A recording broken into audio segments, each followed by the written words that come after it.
হরে কৃষ্ণ। রাধে রাধে। সুধী ভক্তবৃন্দ, অগ্রহায়ণ মাসে শুক্লপক্ষের শ্রী মোক্ষদা একাদশী ব্রত 2025 সালে কবে পালন করতে হবে, পালনের সময়সহ পূর্ণাঙ্গ সময়সূচি জানবেন আজকের এই পর্বে। সাথে জানবেন এই একাদশী ব্রত মাহাত্ম্য কথা, এই একাদশী পালনের নিয়ম, কি খাবেন ও খাবেন না, নিয়ম নিষেধ ইত্যাদি।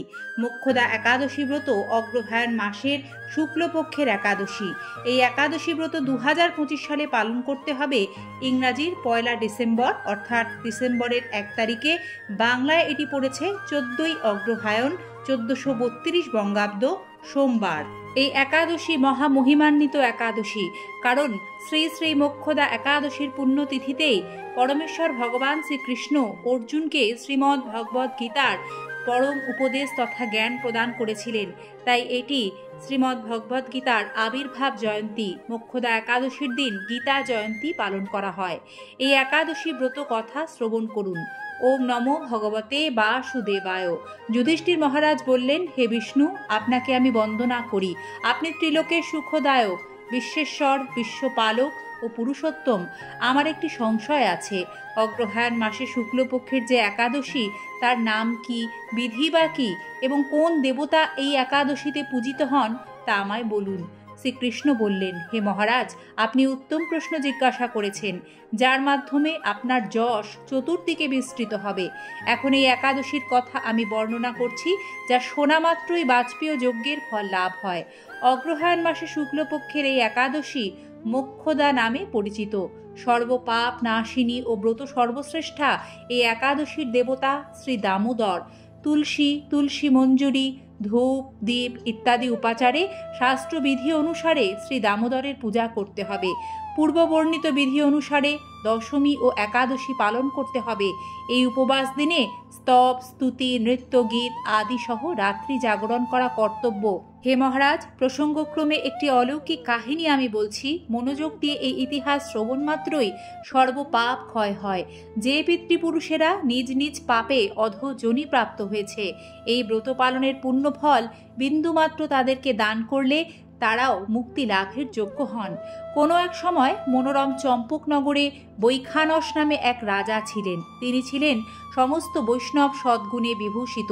প্রজাদের তিনি পুত্রের মতো পালন করতেন। তার রাজ্যে বহু বেদজ্ঞ ব্রাহ্মণ বাস করতেন। রাজ্যে সকলেই ছিল বেশ সমৃদ্ধশালী। একবার রাজা স্বপ্নে দেখলেন যে তার পিতা নরকে পতিত হয়েছেন। তা দেখে তিনি অত্যন্ত বিস্মিত হলেন। পরদিন ব্রাহ্মণদের ডেকে বলতে লাগলেন, হে ব্রাহ্মণগণ, গত রাত্রিতে স্বপ্নে নরক যাতনায় পিতাকে কষ্ট পেতে দেখে আমার হৃদয় বিদীর্ণ হচ্ছে।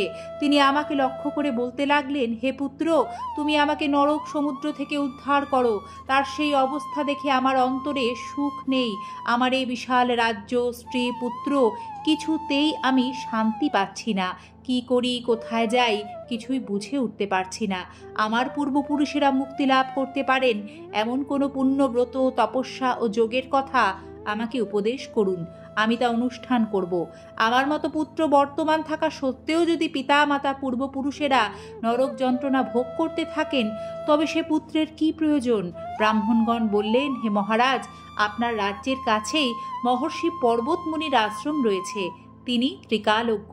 তার কাছে আপনার মুক্তির উপায় জানতে পারবেন। ব্রাহ্মণদের উপদেশ শ্রবণ করে মহাত্মা বৈখানস তাদের সঙ্গে নিয়ে সেই পর্বতমুনির আশ্রমে গমন করলেন। তারা দূর থেকে ঋষিবরকে ষষ্ঠাঙ্গ প্রণাম করে তার কাছে গেলেন। মুনিবর রাজার কুশল বার্তা জিজ্ঞাসা করলেন। রাজা বললেন, হে প্রভু, আপনার কৃপায় আমরা সবাই কুশল। তবে আমি একদিন স্বপ্নযোগে আমার পিতা নরক যন্ত্রণা ও কাতর আর্তনাদ শুনে অত্যন্ত দুঃখিত ও চিন্তাগ্রস্ত হয়েছি। হে ঋষিবর, কোন পুণ্যের ফলে তিনি সেই দুর্দশা থেকে মুক্তি পাবেন, তার উপায় জানতেই আপনার শরণাগত হয়েছি। রাজার কথা শুনে পর্বতমুনি কিছুক্ষণ ধ্যানস্থ হয়ে বললেন, হে মহারাজ, পূর্বজন্মে তোমার পিতা অত্যন্ত কামাচারী হওয়ায় তার এরকম অধোগতি লাভ হয়েছে। এখন এই পাপ থেকে মুক্তির উপায় বর্ণনা করছি। অগ্রহায়ণ মাসে শুক্লপক্ষের মোক্ষদা একাদশী পালন করে সেই পুণ্যফল পিতাকে প্রদান করো। সেই পুণ্য প্রভাবে তোমার পিতার মুক্তি লাভ হবে। মুনির কথা শোনার পর রাজা নিজ গৃহে ফিরে এলেন। সেই পবিত্র তিথির আবির্ভাবে তিনি স্ত্রী পুত্রাদি সহ যথাবিধি মোক্ষদা একাদশী ব্রত পালন করলেন। ব্রতের পুণ্যফল পিতার উদ্দেশ্যে প্রদান করলেন। ওই পুণ্যফল দানের সঙ্গে সঙ্গে আকাশ থেকে পুষ্প বৃষ্টি হতে লাগলো। হে পুত্র, তোমার মঙ্গল হোক, এই বলতে বলতে বৈখানস রাজার পিতা নরক থেকে মুক্ত হয়ে স্বর্গে গমন করলেন। হে মহারাজ যুধিষ্ঠির, যে ব্যক্তি এই মঙ্গলদায়িনী মোক্ষদা একাদশী ব্রত পালন করে তার সমস্ত পাপ বিনষ্ট হয় এবং মৃত্যুর পর মুক্তি লাভ করে। এ ব্রতের পুণ্য সংখ্যা আমিও জানি না। চিন্তামণির মতো এই ব্রতটি আমার অত্যন্ত প্রিয়। এ ব্রত কথা যিনি পাঠ করেন এবং যিনি শ্রবণ করেন উভয়ই বাজপেয় যজ্ঞের ফল প্রাপ্ত হন। এবার দেখুন একাদশী পালনের সঠিক নিয়ম এবং এই মোক্ষদা একাদশীর দিন কি খাবেন ও খাবেন না, নিষিদ্ধ কর্ম কোনগুলি। একাদশীতে মূলত 5 রকমের রবি শস্য দানা ও তার থেকে তৈরি কোনো রকম খাবার খাওয়া যায় না। এছাড়াও কোনো প্রকার শাক, বেগুন, বাঁধাকপি, শিম, বরবটি, পটল, করলা, মাশরুম, রাজমা, পেঁয়াজ, রসুন, কোনো প্রকারের আমিষ আহার, নেশার বস্তু, কাঁসার বাসনে খাবার খাওয়া, নিন্দা চর্চা করা, মিথ্যাচার, ক্রোধ, দুরাচার, সহবাস, প্রসাধনী ব্যবহার, নখ চুল দাড়ি কাটা নিষিদ্ধ।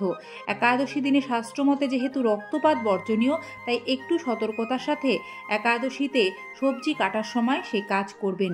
একাদশী ব্রতদিনে ফলমূল, দুধ, পানি ফলের আটা, শুদ্ধ সাবুদানা, চাল কুমড়া, কাঁচা কলা, পেঁপে, গোল আলু, মিষ্টি কুমড়ো, ফুলকপি, বিভিন্ন ধরনের বাদাম, ঘি অথবা বাদাম তেলে রান্না করে ভগবানকে তুলসী পাতা সহযোগে ভোগ নিবেদন করে সেটি আপনারা অনুকল্প কৃষ্ণ প্রসাদ হিসেবে গ্রহণ করে একাদশী ব্রত পালন করতে পারবেন। শাস্ত্রে এর বিধান রয়েছে। তবে ব্রতদিনে অবশ্যই সৈন্ধব লবণ ব্যবহার করবেন। দর্শক শ্রোতা, মোক্ষদা একাদশীর অন্যতম প্রধান কাজ গীতা পাঠ, শ্রবণ ও শ্রীমদ্ ভাগবত গীতার বিশেষ পূজা অর্চনা। কারণ এই দিনই গীতা জয়ন্তী পালন করা হয়। তাই মোক্ষদা একাদশীর দিন সকাল সকাল ঘুম থেকে উঠে গঙ্গাজলযুক্ত জলে স্নান করুন। স্নানের সময় ওং গঙ্গে মন্ত্র উচ্চারণ করবেন। এরপর পরিষ্কার বস্ত্র পরিধান করে হলুদ, ফল, ফুল, ধূপ, দীপ ইত্যাদি দিয়ে ভগবান বিষ্ণু ও শ্রীকৃষ্ণের পূজা করুন। পূজা শেষে শ্রীমদ্ ভাগবত গীতার পূজা করে তা পাঠ করুন। শেষে আরতি করে পূজা সম্পন্ন করুন। সারাদিন ব্রত পালন করুন। সন্ধ্যায় আরতির পর ফলাহার করুন। যারা ধর্মগ্রন্থ পাঠে আগ্রহী এদিন তাদের গীতা দান করুন।